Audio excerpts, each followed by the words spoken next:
देश काल दिशि विदिशा माही कहो सो कहा जहाँ प्रभु नाही।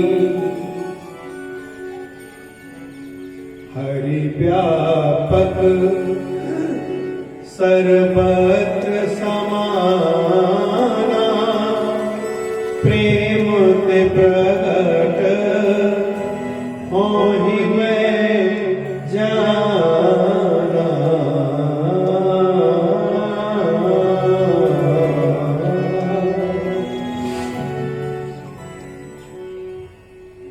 भगवान शंकर ने कहा भगवान सर्वत्र हैं और व्यापक हैं। सुनो, जैसे माचिस की तीली में आग होती है पर दिखाई नहीं देती, थोड़ा रगड़ो तो आग प्रकट हो जाती है, ऐसे भगवान हर जगह है। थोड़ा प्रेम रूपी रगड़ाई करने की आवश्यकता है, भगवान प्रकट हो जाएंगे। ध्यान दे, एक काम करो, भगवान को पुकारो। आज भी हम लोग अगर भगवान को पुकारेंगे और हमारी पुकार देवताओं जैसी होगी तो अभी भगवान आ जाएंगे। इसी समय देवताओं की पुकार में 5 चीजें हैं, 5 बातें हैं। क्या क्या? सबसे पहली बात है मन में प्रसन्नता, दूसरा शरीर में पुलकावली, तीसरा आंख से अश्रु बह रहे हैं, चौथा दोनों हाथ जुड़े हुए हैं और पांचवा बुद्धि सावधान है। अब आप देखते जाएं, गिने। सुनि विरंचि मन हरस 1, तन पुलकी 2, नयन बहनीर 3, स्तुति करत जोरी कर 4, सावधान मति धीर। आइए, हमारे अंदर के 5 बातें आ नहीं पाएंगी, पर जो हो सके उसके अनुसार हम स्तुति करें। तो शायद गोस्वामी जी महाराज ने रावण को मोह कहा है और कुंभकर्ण को अहंकार कहा है, मेघनाद को काम कहा है। तो हो सकता है हमारे अंदर का मोह नष्ट हो जाए, हमारे अंदर का अहंकार नष्ट हो जाए, हमारे अंदर का काम नष्ट हो जाए। आइए हम सब लोग प्रेम से भगवान की स्तुति करें, और जिनको याद है वो बोलेंगे और जिनको नहीं याद है वो कम से कम ताली बजावें। कीर्तन में चुप नहीं बैठना चाहिए, अपराध लगता है। या तो हम गाएं या तो ताली बजाएं। जय जय सुर नायक जन सुखदायक प्रणत पाल भगवंता। हे सुर नायक जन सुखदायक प्रणत पाल भगवंता।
परमानंदा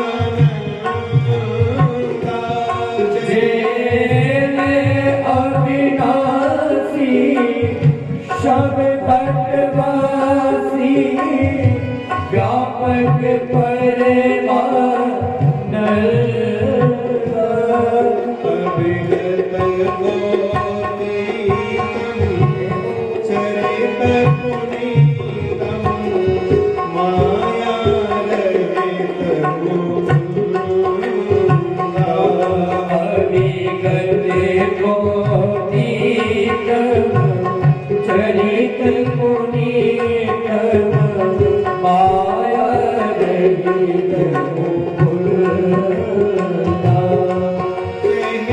लागी विरागी अति अनुरागी विगत मोह मुनि बेता जेहि लागी बिरागी अति अनुरागी विगत मोह मुनि बेता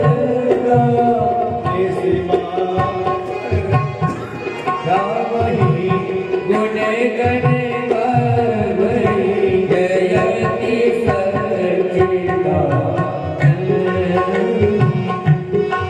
जेहि श्री उपाय त्रिविध बनाई सद सहाय दो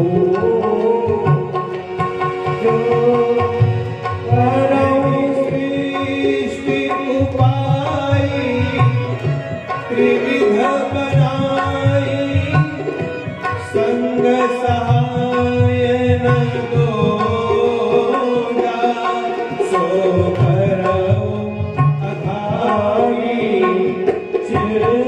चिरतराई जाने भगति न भूला करहु अघारी चित हमारी दाटिय भगति न भूला जो भय भंजन मुनि मनरंजन गंजन विपति परोगा जो भय भंजन मुनि मनरंजन गंजन विपति परोगा मन बच ब्रह्मवाणी छाणी सयानी शरण सकल सुरजो बने गजे वाणी छाड़ी सयानी शरण सकल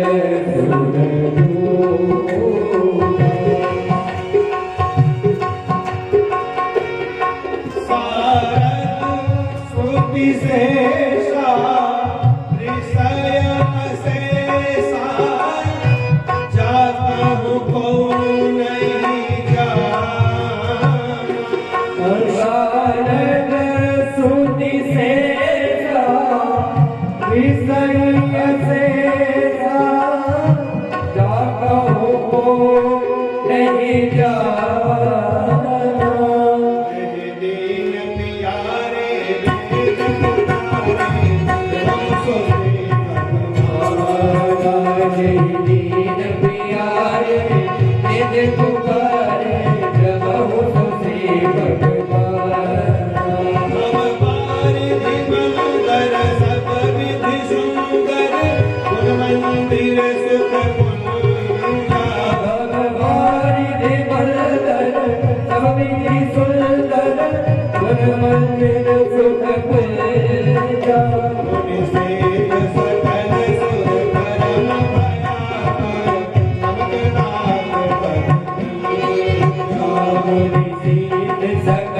सुर परम भया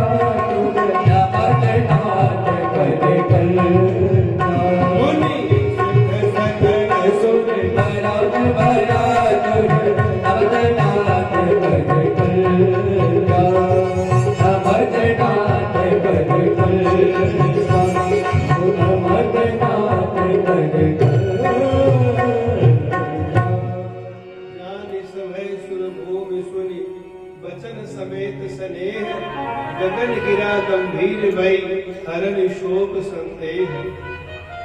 वाल्मीकि रामायण में तो देवताओं की पुकार पर भगवान जो है प्रकट हो गए गरुड़ारूढ़ होकर के, और श्री गरुड़ जी के पंख से सामवेद की मंगलमय ध्वनि समुच्चरित हो रही है।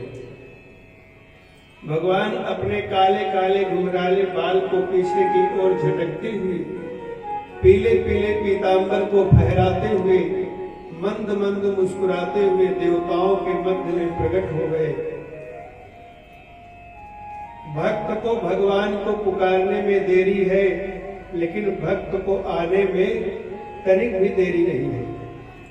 और आश्वासन दिया कि अंशन सहित मनुज अवतारा, लेहो दिनकर वंश उदारा। मैं अंशों के सहित अवध धाम में महाराज दशरथ के यहाँ अवतार लेने जा रहा हूं।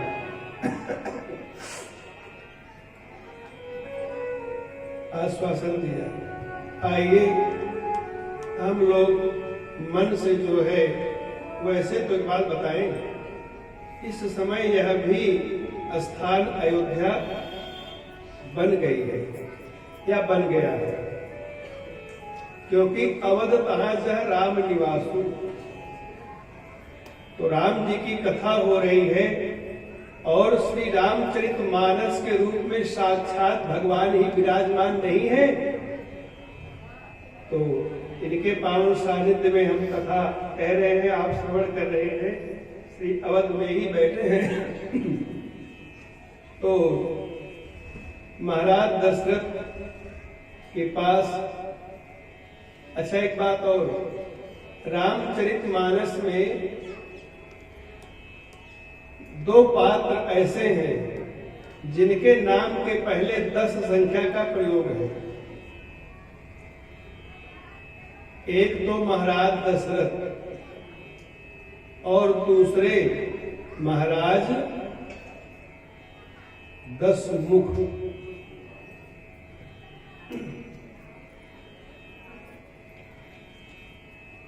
दोनों का पूर्वार्ध तो एक है, लेकिन उत्तरार्ध अलग अलग है। एक 10 के साथ मुख जुड़ा हुआ है और एक 10 के साथ रथ जुड़ा हुआ है। अच्छा, रथ क्या करता है? हमें एक स्थान से दूसरे स्थान पर बड़ी शीघ्रता से पहुंचाता है। और मुख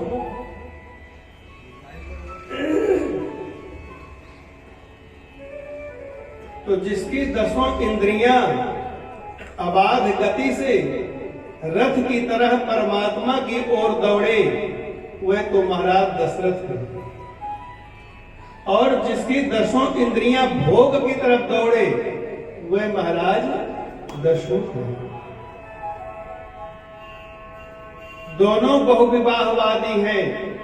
महाराज दशरथ भी बहुविवाहवादी हैं और महाराज दशमुख भी बहुविवाहवादी है, लेकिन अंतर है। जहां महाराज दशरथ के बहुविवाह करने का उद्देश्य पुत्र की प्राप्ति करना है, वहीं पर महाराज दशमुख के बहुविवाह करने का उद्देश्य भोग की प्राप्ति करना है। अगर हमारी 10 इंद्रियां परमात्मा की ओर दौड़ेंगी तो हमारे यहाँ पुत्र के रूप में राम आएंगे।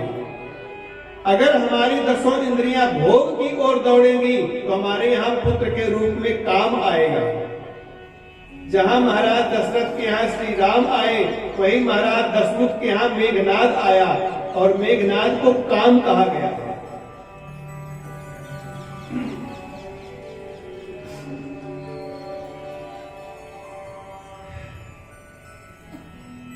सज्जनों, अच्छा, हम भी जब कोई काम बार बार करते हैं और उसमें असफल होते हैं तो ग्लानि होती है। ऐसे ही महाराज दशरथ विवाह पर विवाह किए जा रहे हैं। जब कोई पुत्र की प्राप्ति नहीं हुई तो ग्लानि हुई। महाराज दशरथ के 700 रानियां हैं। गीतावली रामायण में वर्णन है 700 रानियां और श्रीमद् वाल्मीकि रामायण में 350 आधी और रामचरितमानस में केवल 3। तो आज जो है ग्लानि हुई, ध्यान से सुने। ग्लानि को दूर करने के 2 उपाय हैं। या तो हम अपनी ग्लानि को सार्वजनिक कर दें, एक सभा में रख दें बात को, और या तो गुरु के चरण का आश्रय ले लें। तो वाल्मीकि रामायण वाले जो महाराज दशरथ हैं, उन्होंने एक सभा का आयोजन किया है,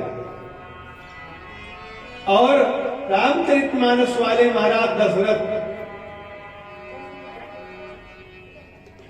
एक बार भूपति मन माहे, एक बार भूपति मन माहे, भय गलानि मोरे सुत नाहि, भय गलानि मोरे सुत नाहि, एक बार भूपति मन माहे, एक बारी भूपति मन माहे, गुर गृह गया तुरंत महिपाला, गुरु गृह गया तुरंत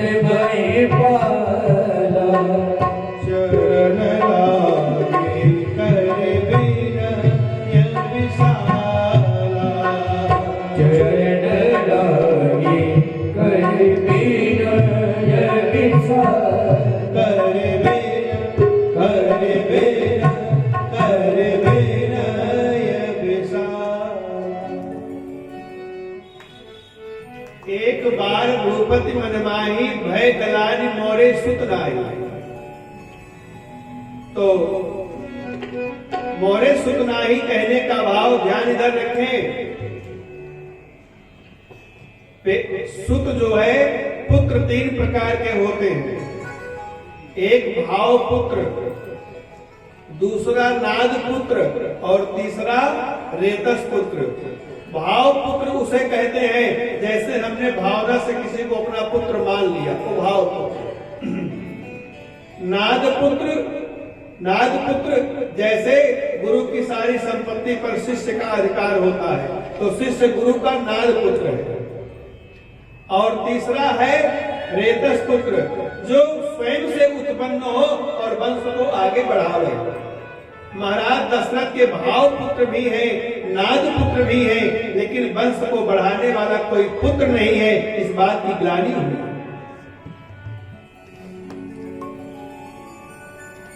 मोरे सुत नाहि कहने का भाव कि मेरी पत्नियां बड़ी पतिव्रता हैं, धर्मचारिणी है, पुण्यशीला है, लगता है मुझसे ही कोई पाप बन गया है, इसलिए मोरे सुत नाहि।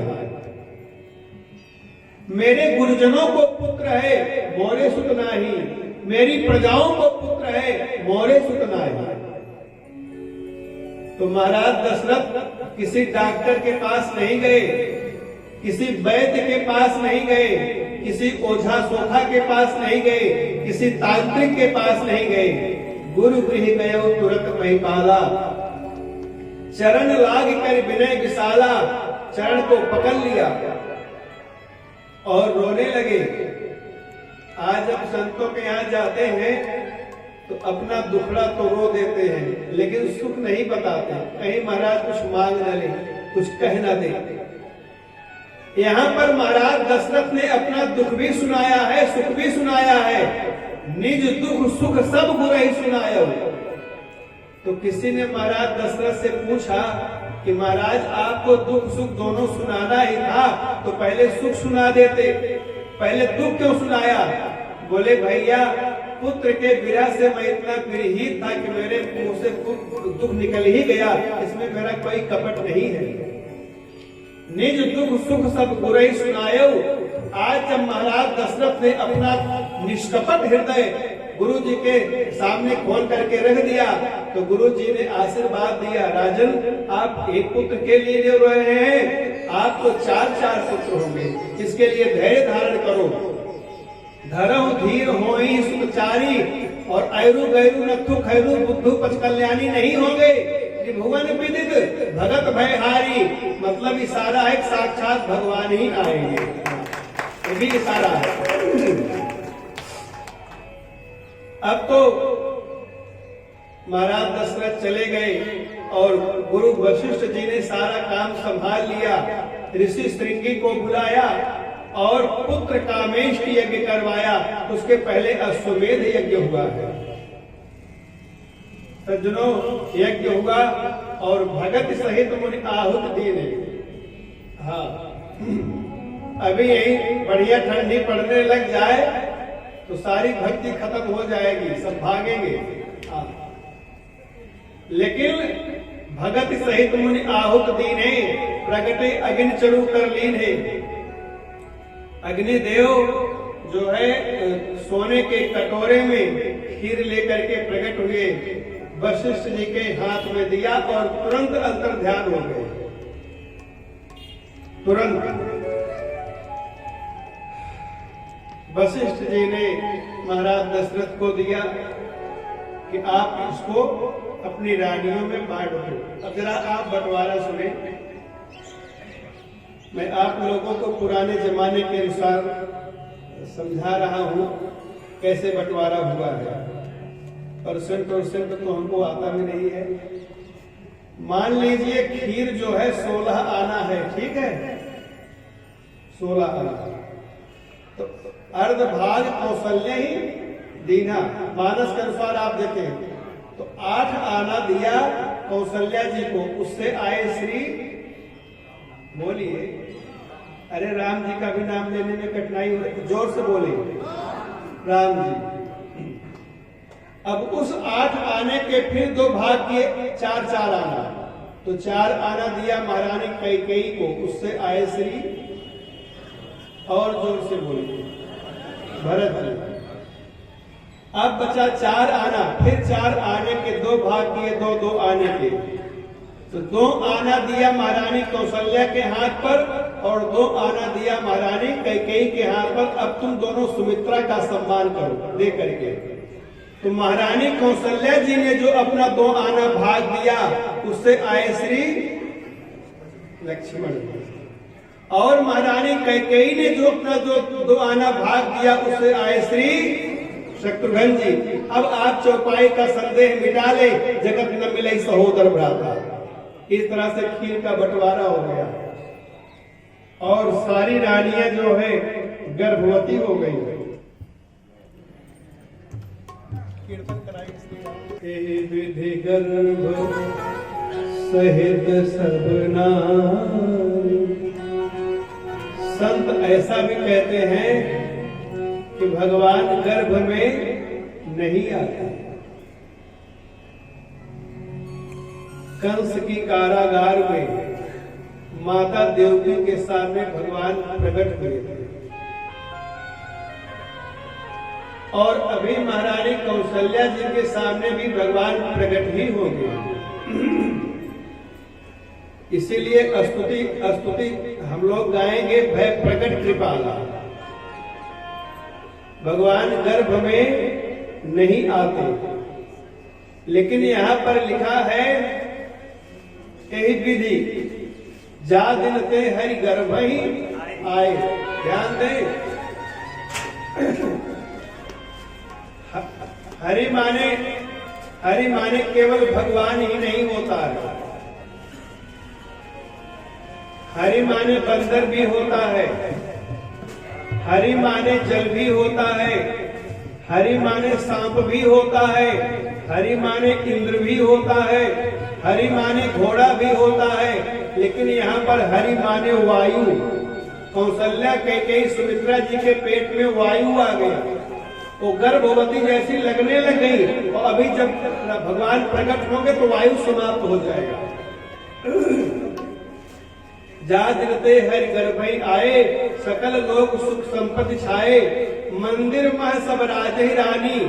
ये तीनों रानियां मंदिर में विराजमान है। क्रमशः शोभा, शील, तेज की खानी। महारानी कौशल्या जी शोभा की खानी है क्योंकि इनके यहाँ राम जी आएंगे। महारानी कैकेयी शील की खानी है क्योंकि भरत जी आएंगे। और महारानी सुमित्रा तेज की खानी है क्योंकि लक्ष्मण और शत्रुघ्न जी आएंगे। प्रेम से बोले, पंचांग शुद्ध हो गए। जोग लगन ग्रह बार तिथि सकल भये अनुकूल। चरु अरु अचर हर स्वजुत राम जन्म सुख मोर। जोग लगन ग्रह बार तिथि ये सब अनुकूल हो गए।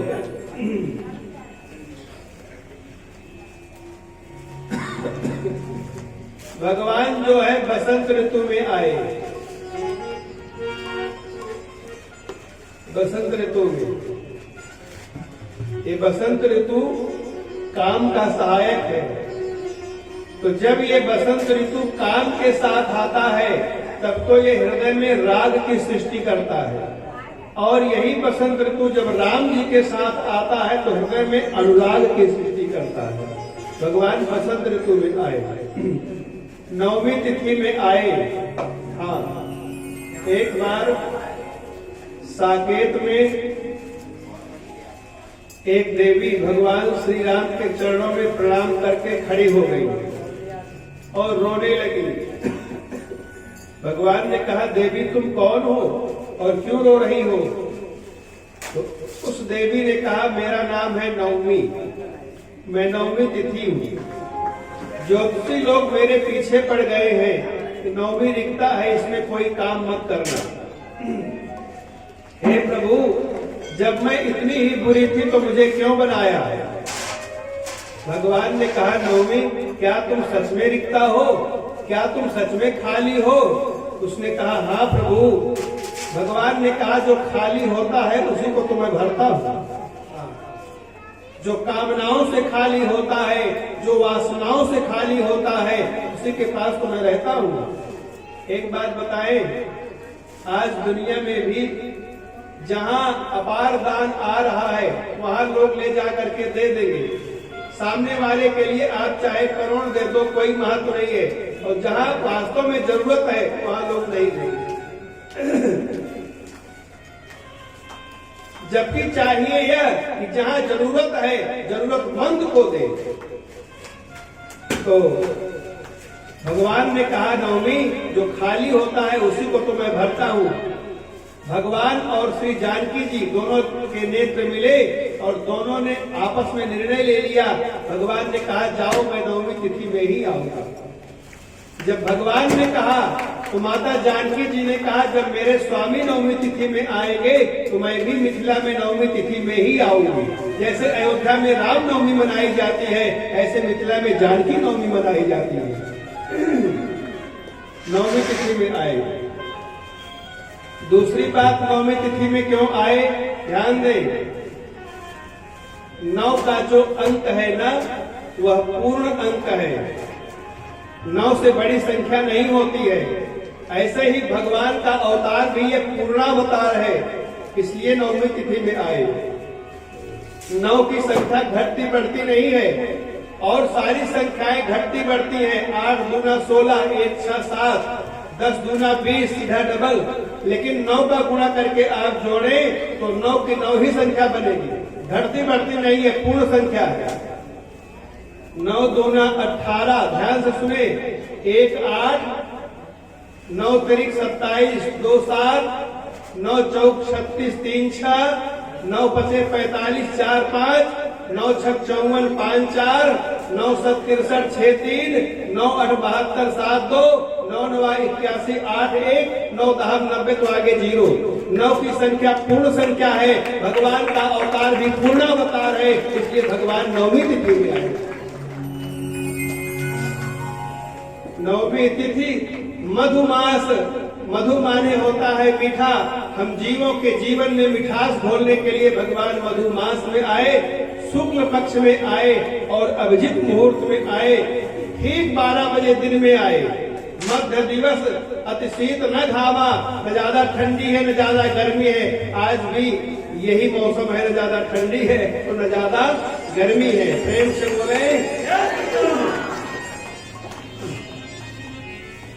अच्छा, एक बात, आपके घर में जब कोई मर्यादित व्यक्ति आएगा, दिन में आएगा कि रात में आएगा?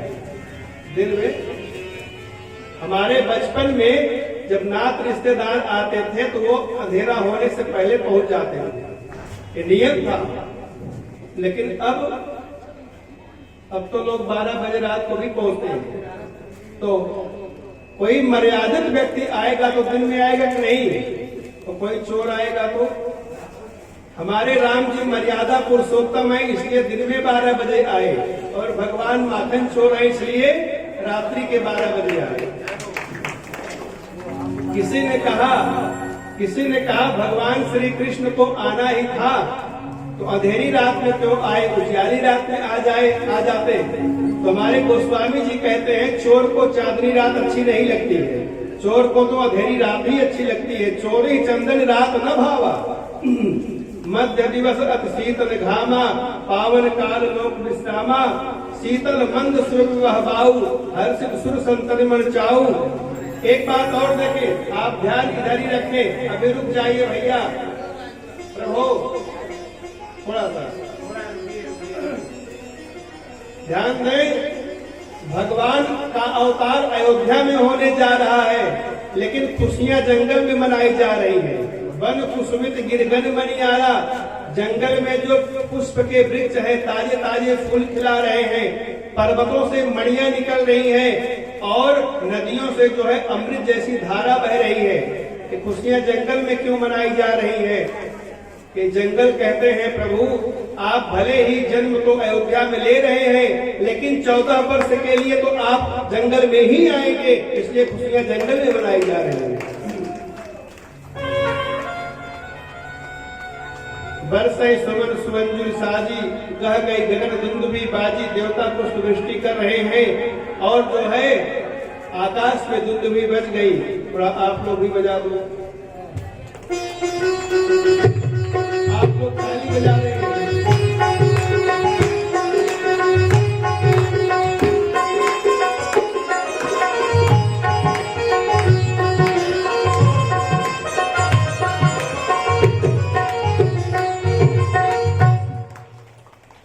बजने लगी।